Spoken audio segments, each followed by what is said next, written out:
Hai, Iskan lagi nih. Pada video kali ini kita akan belajar tentang pengantar algoritma.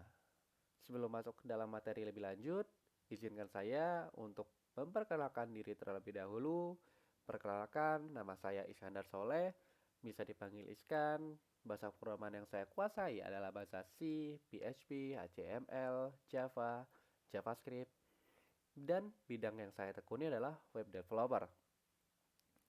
Untuk Instagram dan email ini sudah tertera. Jika kalian ingin sharing-sharing atau tanya-tanya itu juga boleh, tinggal kontak saja saya. Dan saya masih kuliah di salah satu universitas, yaitu Universitas Muhammadiyah Malang. Dan saya akan menemani Anda dalam beberapa waktu menit ke depan. Saya akan menjelaskan pengertian algoritma. Yang kedua, notasi algoritma. Pengertian algoritma. Menurut LMS 2.IPPM Unasman, algoritma adalah langkah-langkah yang disusun secara tertulis dan berurutan untuk menyelesaikan suatu masalah. Sedangkan algoritma pemrograman adalah langkah-langkah yang ditulis secara berurutan untuk menyelesaikan masalah pemrograman komputer. Eh, kita bisa analogikan ke kehidupan sehari-hari, contohnya dalam menggoreng telur. Nah, yang pertama, hal yang kita siapkan adalah menyiapkan telur. Setelah telur kita punya, sudah siap, maka selanjutnya menuangkan minyak ke dalam wajan atau panci. Yang ketiga, tetaskan telur ke dalam wajan yang berisi minyak tadi. Dan hasilnya kita dapat sebuah telur goreng. Nah, dari step by step ini, jika salah satu kita ada yang terlewatkan, maka misalnya ya, kita punya telur, selanjutnya kita tidak menuangkan minyak nih, langsung saja nih, langsung kita goreng aja, masuk ke dalam wajan. Alhasil apa? Alhasil telurnya akan gosong atau susah untuk dilepas. Dia nempel dalam wajannya. Seperti itu.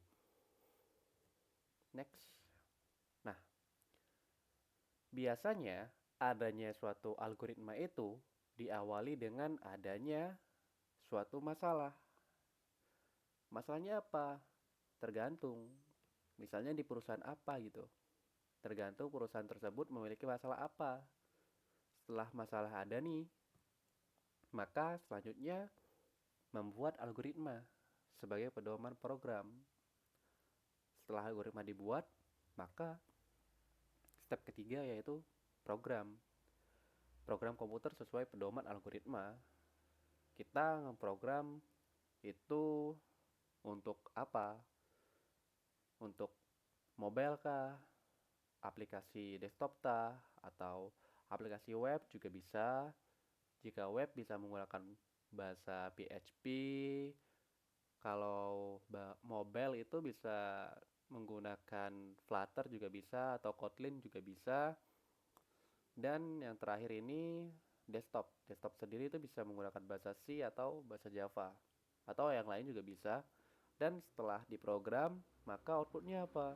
Outputnya sebuah software atau produk. Jadi software ini merupakan suatu solusi dari suatu permasalahan tersebut. Nah, dalam notasi algoritma itu terdapat beberapa notasi. Yang pertama adalah kalimat deskriptif, yang kedua flowchart, dan yang ketiga adalah pseudocode. Kalimat deskriptif sendiri ialah suatu kalimat yang menjelaskan secara detail atau rinci-rinci dengan bahasa yang baku. Contohnya kita dalam program luas lingkaran, step pertama itu baca jari-jari, kedua hitung luas sama dengan pi kali jari-jari kali jari-jari, maka tampilkan hasil ke layar. Hasilnya yaitu luas tersebut yang sudah diproses. Yang terakhir selesai. Flowchart. Flowchart sendiri adalah suatu langkah-langkah yang disajikan dengan diagram alir. Diagram alir itu ada beberapa simbol. Dalam tabel ini merupakan simbol-simbol general yang ada pada flowchart. Jadi simbol ini itu tandanya terminator namanya, yang berfungsi untuk memulai dan mengakhiri suatu flowchart. Selanjutnya adalah simbol arrow, anak panah. Fungsinya merupakan arah aliran alur. Jadi setelah ini arahnya kemana? Seperti itu fungsi dari arrow. Yang ketiga ini ada preparation, di mana fungsinya itu untuk mendeklarasi suatu variabel. Yang keempat ini jejer genjang, itu namanya data, yang kegunaannya untuk membaca inputan dan menampilkan suatu output. Dan yang terakhir adalah proses.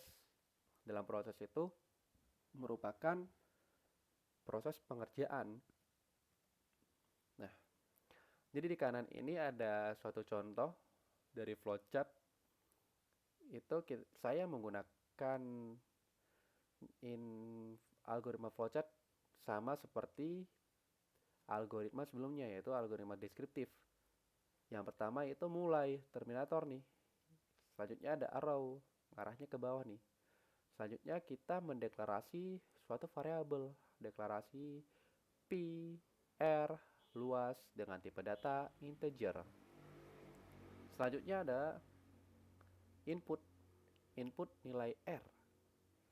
Setelah itu kita memproses, atau suatu program itu memproses luas sama dengan pi r kuadrat. Nah, misalnya contohnya R-nya 5 lah contohnya. Berarti pi r, R-nya tadi ganti 5. Jadi pi kali 5 kali 5.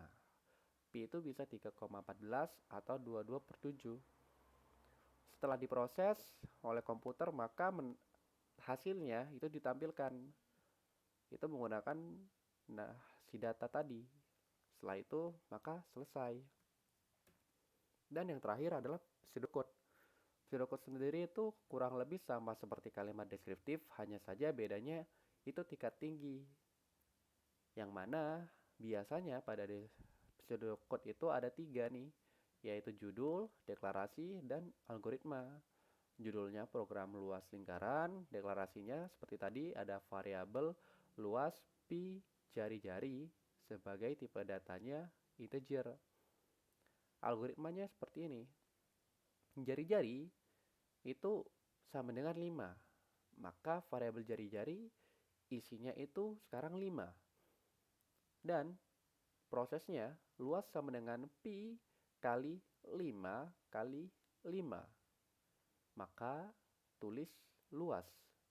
Luas itu variabel dari ini tadi, yang diproses itu. Seperti itu. Nah, pertanyaannya, lebih bagus mana?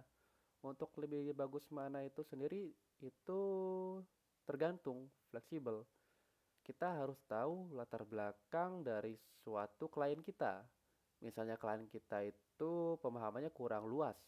Kita harus menggunakan kalimat deskriptif, karena semisal kita menggunakan flowchart atau pseudocode itu bakal klien kita kesusahan untuk memahaminya.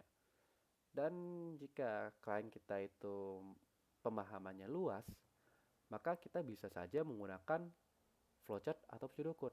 Nah, untuk lebih bagus mana itu sebetulnya lebih bagus flowchart, karena dia sudah terstruktur, alur-alurnya juga tahu arahnya bakal kemana, seperti itu. Oke, baik, mungkin cukup sekian yang bisa saya sampaikan. Di next video saya akan menyampaikan tentang apa itu tipe data, variabel, dan logika percabangan. Saya pamit undur diri. Wassalamualaikum warahmatullahi wabarakatuh.